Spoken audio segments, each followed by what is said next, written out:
May I come in, sir?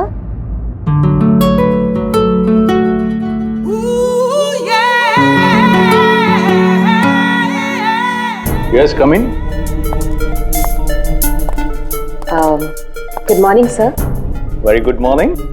आप sir आपने मुझे इंटरव्यू के लिए बुलाया था। अरे हाँ, याद आया। Please have a seat. बैठिए ना, आइए प्लीज बैठिए। Thank you sir.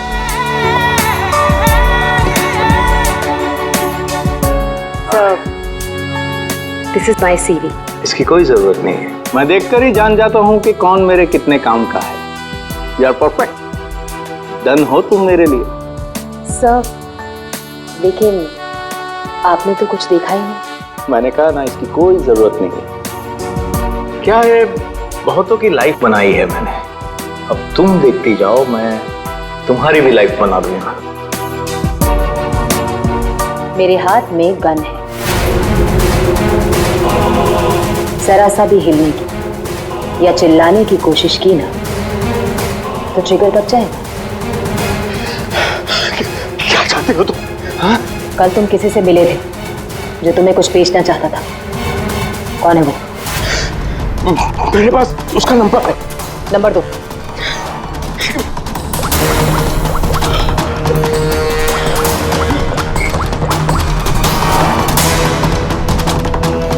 तो विनोद नाम है इसका।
गायब हो गया ये, मुझे किसी भी हाल में विनोद को ढूंढना ही होगा।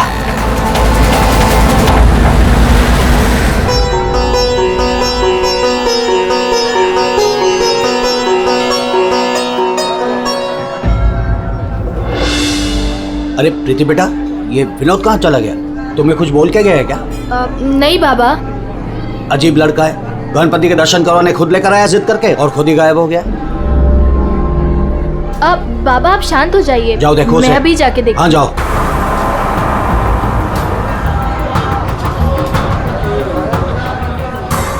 जी फोन भी नहीं उठा रहे हैं।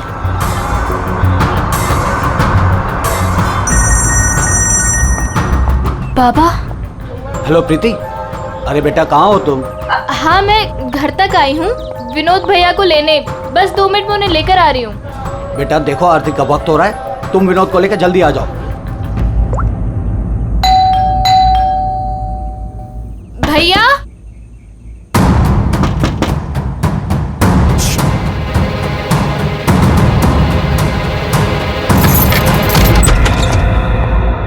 भैया। भैया।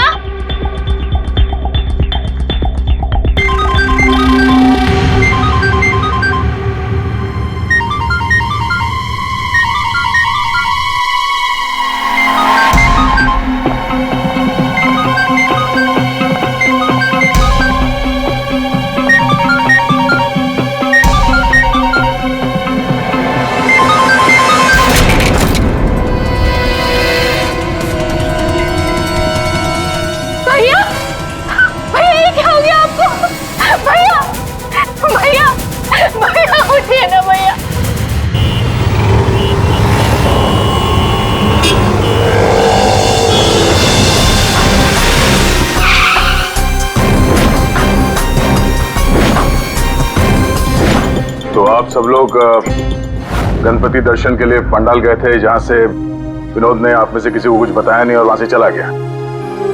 जी।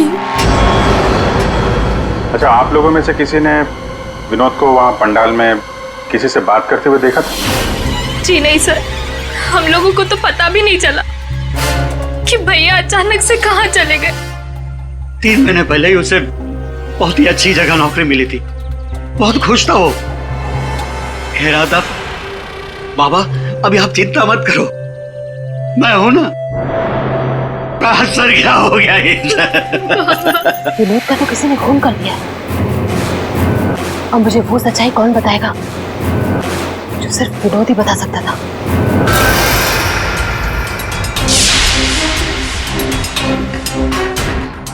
सर, सीने में घाव का निशान है। देखकर लगता है कि गोली लगी, लेकिन अजीब बात यह है कि गोली शरीर से बाहर निकली नहीं, शायद अंदर ही रह गई। तो प्रीति के यहाँ आने से पहले कोई तो था जिसने विनोद पे गोली चलाई और यहाँ से भाग गया। हम अगर अंदर आया कैसे? ये दरवाजा तो प्रीति ने खोला था। कोई फोर्स एंट्री का निशान भी नहीं है। उन्हीं अंदर आया कैसे? 10 मिनट। विनोद जब घर आया और प्रीति ने दरवाजा खोल के जब इसकी लाश देखी, इसके बीच में सिर्फ 10 मिनट का फर्क है और इतना ही टाइम खूनी के पास भी था। अभिजीत, कहीं ऐसा तो नहीं कि उस खूनी ने विनोद के ऊपर हमला किया यहाँ घर के बाद और विनोद की मौत हुई घर के अंदर जाने के बाद? नहीं सर, जब विनोद आया था तो मैंने उसे देखा था, वो बिल्कुल ठीक था और उसे चोट भी नहीं लगी थी। तो आखिरी बार विनोद को आपने देखा था? शायद। आप कौन है? अब ये इनकी पड़ोसन है। और आप कौन है? मैं सपना, प्रीति और विनोद की दोस्त। सर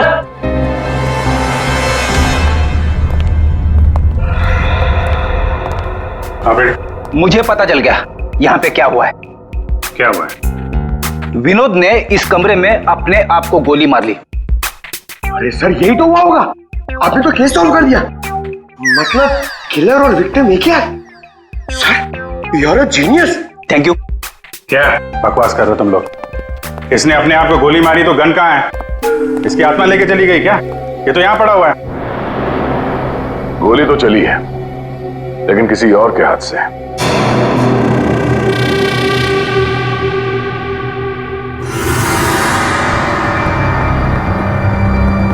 इसकी उंगली तो चली हुई है। आसपास देखते हैं।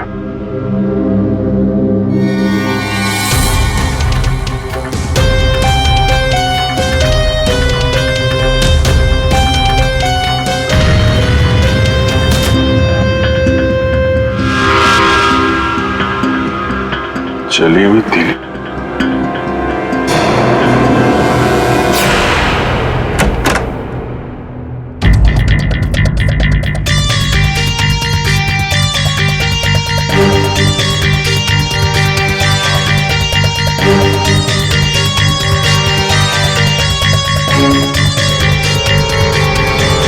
क्या? कागज जलाए गए हैं। शायद इस विनोद ने जलाया होगा, तभी उसकी उंगली जल गई। है क्या इस कागज में? बॉस, जिस गोली को आप लोग तलाश कर रहे हो दरअसल यहाँ छिप करके बैठी है। ये देखो, विनोद के सीने में जाकर के अटक गई है। जिस गोली से विनोद की मौत हुई है वो उसके शरीर से बाहर कहीं नहीं। जहां विनोद की लाश मिली वहां पर कोई गन नहीं थी।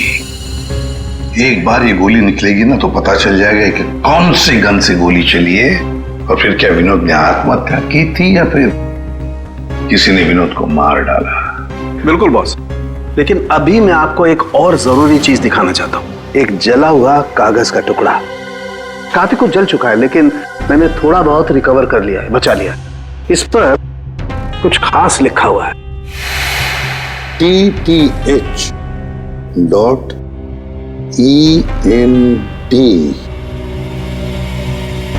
क्या हो सकता है सर ये? TTH ENT एंटरटेनमेंट या फिर एंटरप्राइजेस? ये तो कोई कंपनी है जरूर, लेकिन एक बात समझ में नहीं आ रही है कि ऐसे क्या था खास इस कागज के टुकड़े पर जो विनोद इसे जलाकर मिटाना चाहता था। और फिर ये TTH एंटरप्राइजेस, ये क्या कंपनी है? कहां पर है ये कंपनी? सर ये TTH क्या है मुझे नहीं पता, मैंने पहली बार सुना ये नाम। विनोद की लाश के पास से हमें एक जला हुआ कागज मिला था, उस पर TTH लिखा था। विनोद आपकी कंपनी में काम करता था, तो हमें ऐसा लगता है कि TTH का और आपकी कंपनी से कोई ना कोई कनेक्शन जरूर है। विनोद का खून हो गया, उसके बारे में कुछ पता है आपको?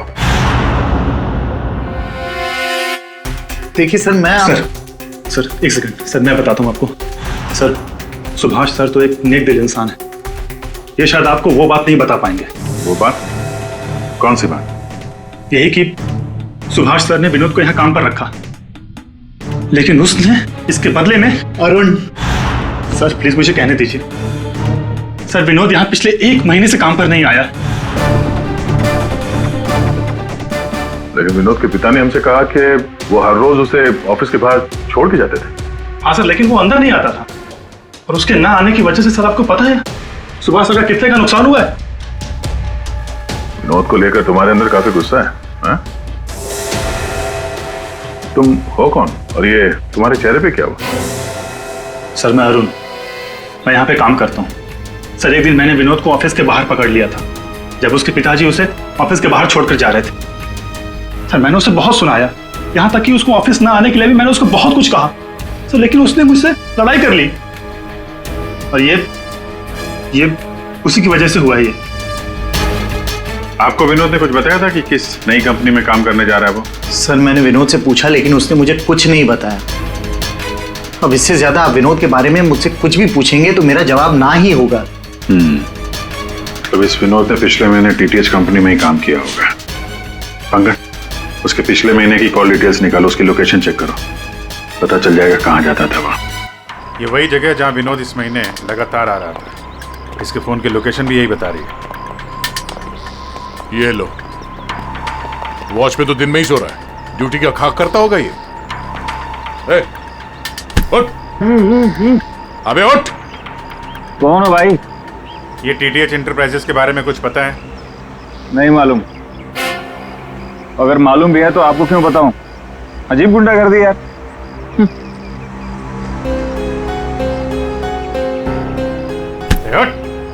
क्या है? CID से हम लोग। उठ। Sorry sir. ड्यूटी के वक्त सोता है? सॉरी सर, गलती हो गई सर। सर ये TTH का ऑफिस इसी बिल्डिंग में। इसे पहचानते हो? साहब ये तो विनोद साहब हैं, ये TTH कंपनी में काम करते हैं। कौन कौन काम करता है इस ऑफिस में? साहब और लोगों को तो नहीं पता, विनोद साहब को आते जाते देखा है मैंने। साहब कोई बात है क्या? कल एक मैडम आई थी, विनोद साहब के बारे में पूछताछ कर रही थी, और आज आप लोग आए हैं। कौन? क्या नाम है, कुछ मालूम है? हमने उनका नाम तो नहीं पूछा, लेकिन मैडम बहुत सुंदर थी। अच्छा, उस सुंदर मैम साहब का स्केच बनवा सकते हो? हाँ सर। पंकज, स्केच आर्टिस्ट को बुलवाओ। विनोद साहब के ऑफिस का डुप्लीकेट चाबी तो होगी ना तुम्हारे पास? हाँ सर। लो ये ड्यूटी के वक्त सोना नहीं, समझे? अब नहीं सोऊंगा साहब। ये गार्ड कुछ अजीब सा बिहेव कर रहा था।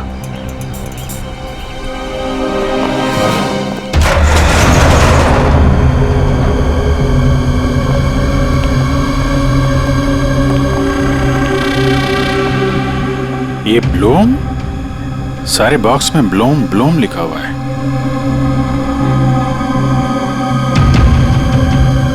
है क्या इस बॉक्स में?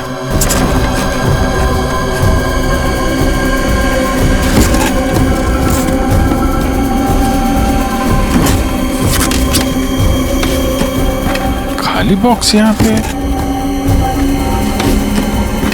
दे, ये देखो, कैप्सूल्स।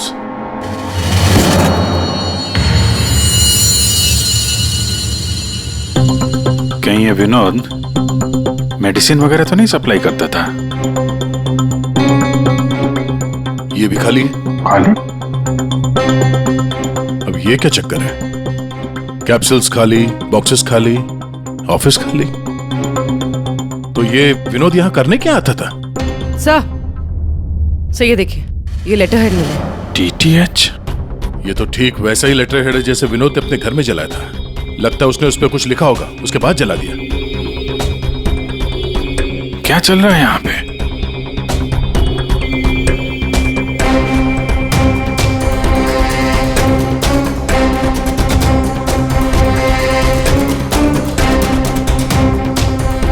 सर? हाँ पूर्वी? सर ये देखिए, इसके अंदर कुछ छुपा कर रखा है। क्या निकालो? देखो ऑन होता है क्या? ऑन करो। ये तो किसी जगह का CCTV फुटेज है। लाइव है यार ये तो। इसका मतलब है विनोद यहां से इस जगह पर नजर रखे हुए था। कोई फैक्ट्री या वेयर हाउस लग रहा है। सर! स्केच! आखिर ये लड़की है कौन और क्यों पड़ी थी विनोद के पीछे? सर मेरी बच्ची, मेरी बेटी सर।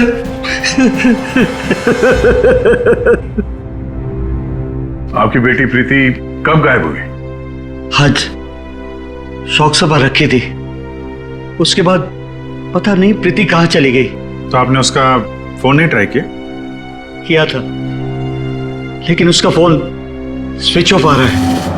पहले बेटे का खून होता है और अब बेटी गायब हो गई।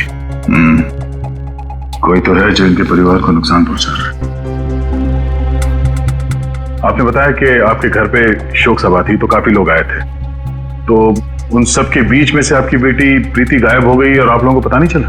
और वहां पे जितने लोग थे उन लोगों ने कुछ नहीं देखा?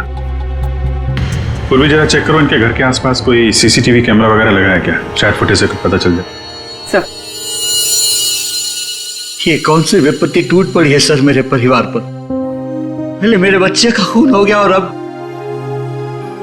मेरी बच्ची नहीं मिल रही है सर, मेरी बच्ची। देखिए हमें ये पता चला है कि आपका बेटा विनोद अंधेरी के एक ऑफिस में भी काम करता था। तो वहां क्या काम करता था आपको मालूम है? अंधेरी? नहीं सर, आप लोगों को जरूर कोई गलतफहमी हो रही है। विनोद का ऑफिस तो बांद्रा में था और वो वहीं पर जाता था काम के लिए। इसका मतलब है विनोद ने आपको अपने दूसरे काम या दूसरे ऑफिस के बारे में कुछ नहीं बताया था? हो सकता है उसने ये बात आपको जानबूझ के ना बताई हो। और शायद आपकी बेटी प्रीति उसको इस बात की जानकारी थी, क्योंकि विनोद के खून के तार कहीं ना कहीं उसके इस दूसरे ऑफिस और TTH कंपनी से जुड़े हुए हैं। और ये सब अब प्रीति के मिलने के बाद ही पता चलेगा। सर यही वो कार है जिसमें प्रीति और वो दूसरी लड़की गए। घर के पास जो CCTV लगा था उसमें भी एक कार थी। सर ट्रैफिक पुलिस ने इस कार को यहाँ पर ट्रेस किया और हमें इन्फॉर्म किया। गाड़ी तो खुली है।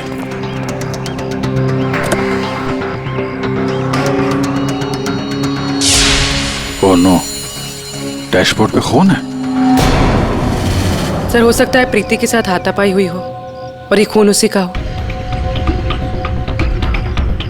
बड़ी अजीब जगह है सर, हो सकता है कि प्रीति को यहीं कहीं आसपास रखा हो।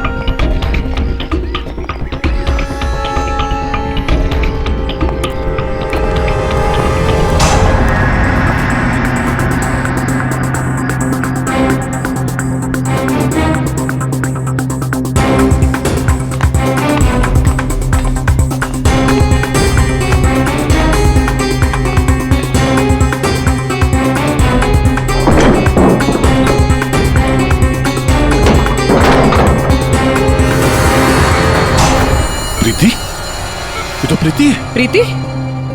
प्रीति? यहाँ तो कोई भी नहीं है। प्रीति? प्रीति, प्रीति,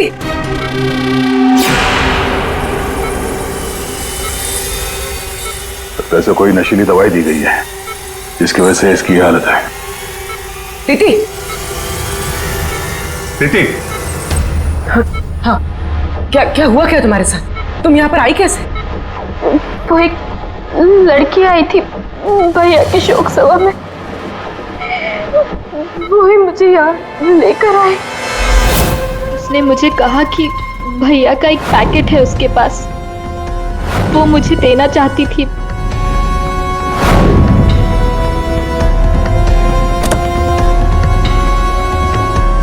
वो पीछे रखा है। अंकल, तो वो स्केच दिखाना है इसको। ये लड़की थी वो? हाँ, ये वही लड़की है। मेरे हाथ, तुम्हारे हाथों ने काम करना बंद कर दिया है और फिर धीरे धीरे तुम्हारा ये सारा शरीर पैरालाइज्ड हो जाएगा। तुम्हारी जान बच सकती है, लेकिन उसके लिए तुम्हें मुझे ये बताना होगा कि विनोद का पार्टनर कौन था। भैया को फोन पर बात करते हुए सुना था। ये विनोद का साथी कौन है? कहीं इस पूरे साजिश में विनोद का ये साथी भी शामिल तो नहीं? और वो औरत विनोद के पार्टनर को क्यों ढूंढ रही थी? तुमने बताया कि विनोद ने किसी फैक्ट्री के बाहर उसके साथी को मिलने के लिए बुलाया था, तो कहीं ये वही जगह तो नहीं जो हमने सीसीटीवी फुटेज में देखा था उस विनोद के लैपटॉप में? आप तो विनोद उस आदमी से फोन पे बात कर रहा था, तो तुमने कुछ सुना था? कुछ याद आता है? कोई नाम, कोई जगह का नाम? हाँ, गोरेगांव का नाम लिया था। गोरेगांव। पंकज, सीसीटीवी फुटेज में जो जगह देखी थी हमने वो गोरेगांव में हो सकता है, ढूंढो। फैक्ट्री, ये लड़की और अब विनोद का साथी, केस तो उलझता ही जा रहा है। एक बार उस जगह के बारे में पता चल जाए अपने आप सुलझ जाएगी। पूर्वी, इसको हॉस्पिटल ले जाओ।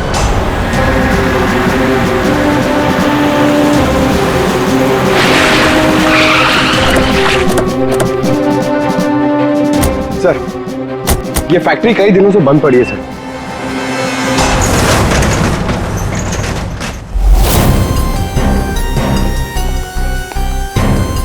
नो एंट्री का बोर्ड, तो कैमरा यहीं कहीं होगा, इधर होगा।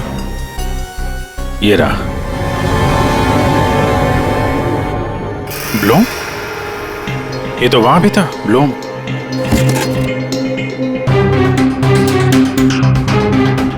सर, ये तो वही कैप्सूल्स है जो हमें विनोद के ऑफिस में दिखे थे।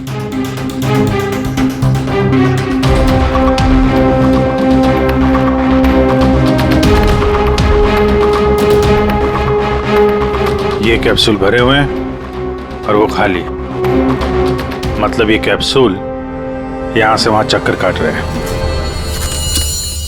ये बॉक्सेस यहाँ पे आगे पीछे क्यों रखे हुए? जरा हटाओ इसे।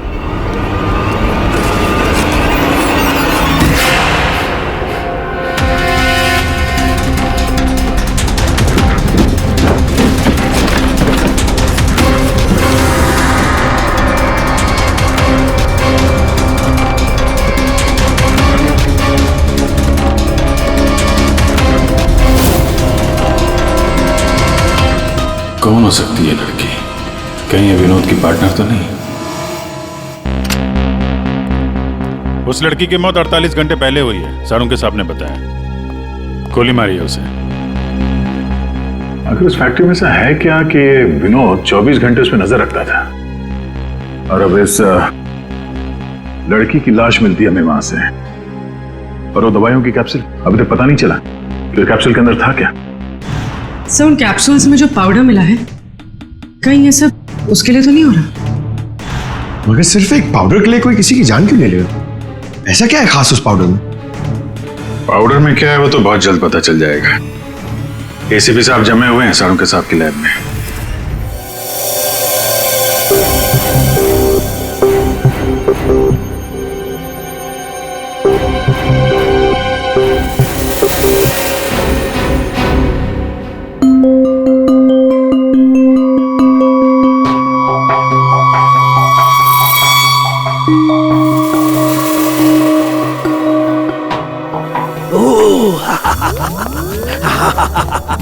ओ मोना, ओ टोना।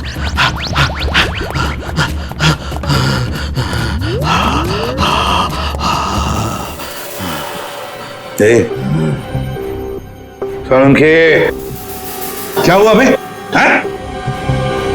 एम्फेटामिन थी ये। क्या? ये एक तरह की नशीली दवाई है। ओ, तो ये बात है। और ये देखो, ये इसकी पैकेजिंग एकदम असली है। तेरा कहने का मतलब है कि नकली दवाइयां असली पैकेजिंग में है? और हाँ, याद आया, तुम पूछ रहे थे ना विनोद उस गोली से क्यों नहीं मरा जो उसके सीने में थी। हाँ, मैंने पता कर लिया है बॉस, वो उससे क्यों नहीं मरा। ये देखो, दरअसल विनोद एक सिक्योरिटी गार्ड था। जिस टाइम वो सिक्योरिटी गार्ड था 6 साल पहले वहां पर एक रॉबरी हुई। रॉबरी में इसे गोली लगी। डॉक्टर ने ऑपरेशन किया लेकिन गोली अंदर ही रहने दी। गोली निकालता तो विनोद की जान को खतरा था। यार सालुंकी, फिर वही सवाल, अगर विनोद इस गोली से नहीं मरा तो फिर मरा कैसे? पर बॉस, याद है मैंने आपको कुछ सफेद सफेद चांदी के टुकड़े दिखाए थे? बॉस, मैंने उस सारे टुकड़े जोड़े, ये देखो, ये बना।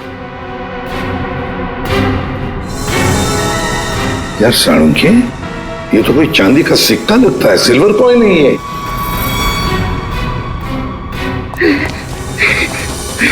बच गया। फैक्ट्री का मालिक सर यहाँ पे आने के लिए राजी नहीं था। अपने तरीके से समझाया तो मान गया बेचारा। देखिए सर, ये गलत है।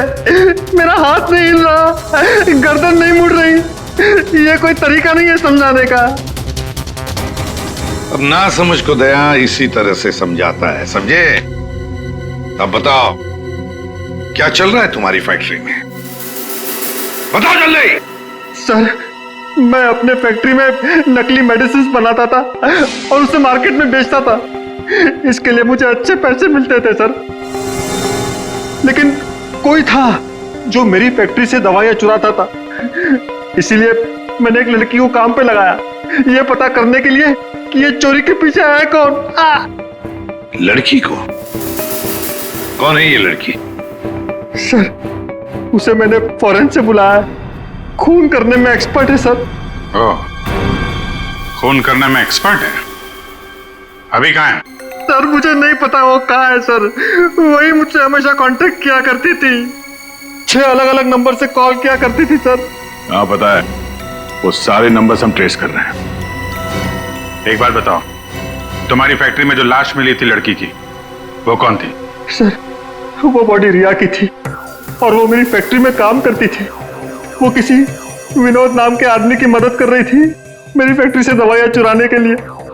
और ये बात उस किलर लड़की को मालूम पड़ गई और उसने रिया को मार दिया सर।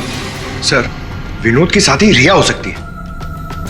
नहीं पंकज, विनोद की वो गुमनाम साथीदार रिया नहीं है। क्यों सर? क्योंकि जो लड़की विनोद के साथीदार की तलाश में है उसने रिया को 2 दिन पहले मारा और इस प्रीति को आज ही किडनैप किया। अगर ये रिया विनोद की पार्टनर होती तो ये लड़की प्रीति से विनोद के उस जोड़ीदार के बारे में नहीं पूछती।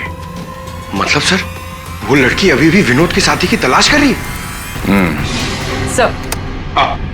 सर, वो किलर लड़की ने जो 6 अलग अलग नंबर से इस विवेक को कॉल किए थे, उनमें से सारे नंबर्स ऑफ आ रहे थे।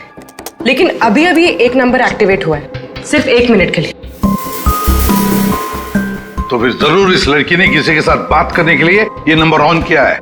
1 मिनट तो काफी है हमारे लिए ट्रेस करने के लिए। लग जाओ काम पे पूर्वी।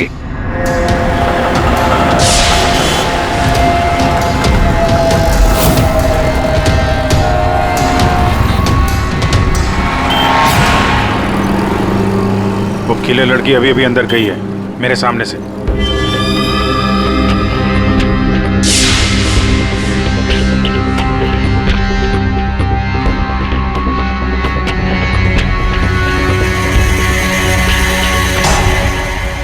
गणपति बप्पा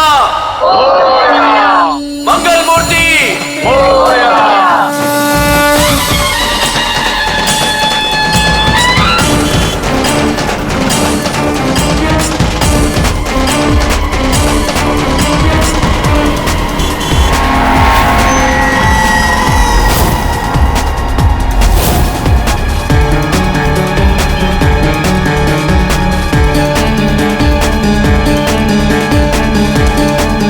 सपना अभी अभी अंदर गई है।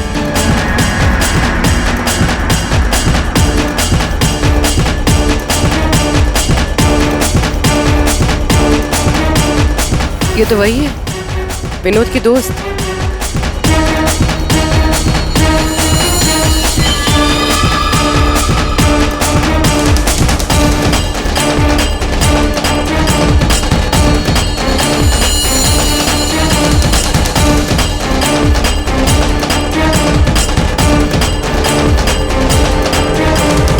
इसमें मैं सारा माल लाई हूँ। मैं खरीदने से पहले चेक करती हूँ।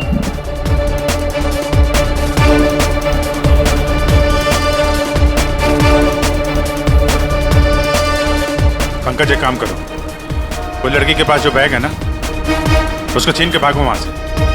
अरे सर ये क्या कह रहे हैं आप? बैग लेके भागूंगा तो किलर बाद में मारेगी, पब्लिक पकड़ के मारेगी मुझे। जितना कह रहा हूं उतना करो, बैग छीनो और भागो वहां से जल्दी। मुझे पैसे दो ताकि मैं यहाँ से जा सकूं। अरे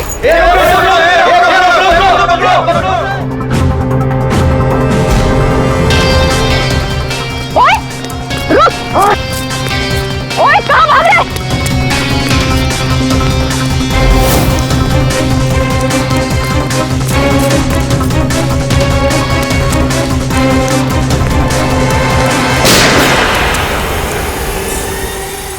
अबे ओ घोचू, चल चल वापस कर, जल्दी कर। छोड़ कर।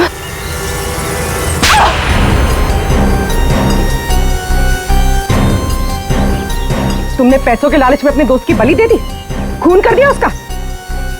ये गलत है। मैं और विनोद तो साथ में काम किया करते थे। मैं रिया की हेल्प से नकली दवाइयां चुराती थी और विनोद उन नकली दवाइयों को बॉस तक पहुंचाता था। और इस काम के लिए बॉस हमें ढेर सारे पैसे देते थे।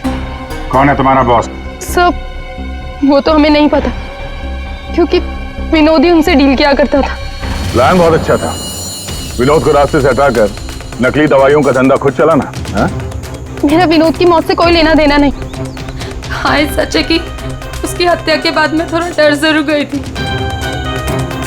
और इसीलिए जितना भी माल मेरे पास बचा था सबको बेचकर मैं ये शहर छोड़ना चाहती थी,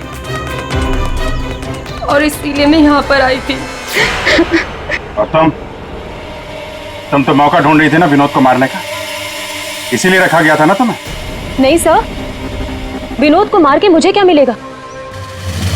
बल्कि मैं तो विनोद से वो चुराई गई दवाइयों के बारे में भी नहीं पूछ पाई, उससे पहले ही उसका खून हो गया। अच्छा, तुमने नहीं मारा, तुमने भी नहीं मारा, तो अपने आप मर गया वो। आपने हमें यहाँ क्यों बुलाया सर? क्योंकि आप सबके पास विनोद को मारने का एक कारण है, और उसके लिए आप विनोद का खून कर सकते हैं।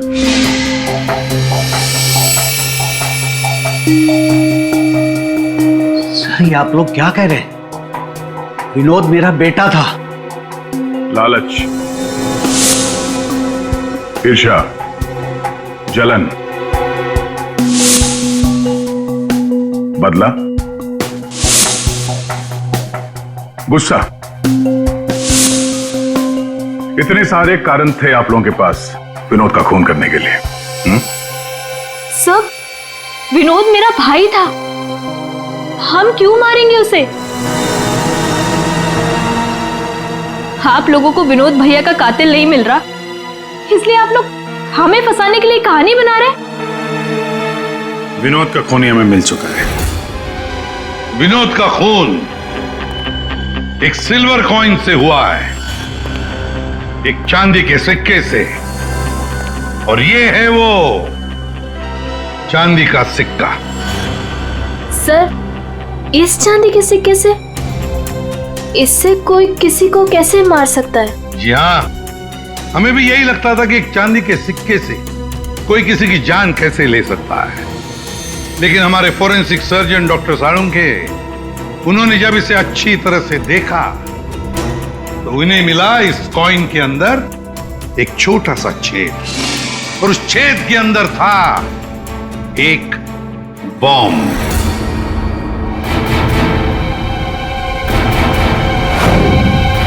और इस बॉम्ब को एक सर्किट से जोड़ दिया गया था।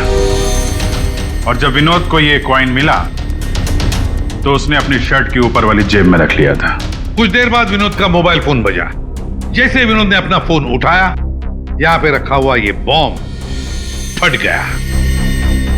मतलब साफ है, जिस किसी ने भी ये सिल्वर कॉइन विनोद को दिया था, खूनी वही है।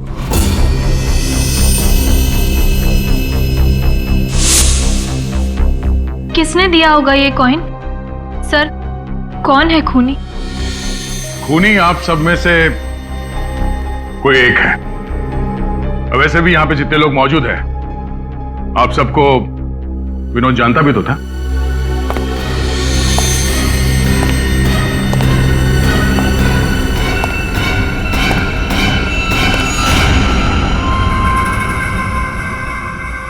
क्या बात है सर, आपने मुझे बुलाया? अरे सुभाष जी, आइए आइए आइए, आपका ही वेट कर रहे थे हम लोग। क्या केस जरा उलझ गया है, आपकी थोड़ी मदद चाहिए थी। हमारे पास कुछ है जो शायद हमें लगता है कि आपका है, और ये है वो चीज।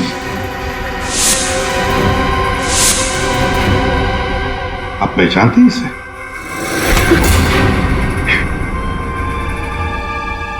विनोद को तो तुमने ये सिल्वर कॉइन गिफ्ट किया, रिटर्न गिफ्ट भी ले जाओ।